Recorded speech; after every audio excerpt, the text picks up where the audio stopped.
Quand Satan vient vous dire que vous êtes un grand pécheur, élevez vos regards sur votre Rédempteur et parlez de ses mérites. Reconnaissez votre péché, mais dites à l'ennemi que Jésus-Christ est venu dans le monde pour sauver les pécheurs, 1 Timothée 1,15, et que vous pouvez être sauvés par son amour infini. Jésus raconta à Simon l'histoire de deux débiteurs. L'un devait à son maître une petite somme et l'autre une somme très importante. Mais il remit à l'un et à l'autre leur dette. Puis Jésus demanda à Simon quel était celui des deux débiteurs qui aimerait le plus son maître. Simon répondit, celui que je pense auquel il a le plus remis. Luc 7, 43. Nous avons été de grands pécheurs, mais Jésus-Christ est mort pour nous assurer le pardon. Les mérites de ce sacrifice sont suffisants pour nous réconcilier avec le Père.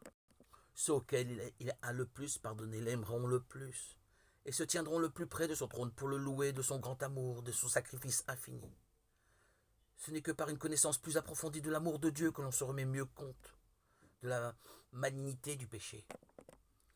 Quand nous comprenons le sacrifice infini de Jésus-Christ en notre faveur, notre cœur se fond de tendresse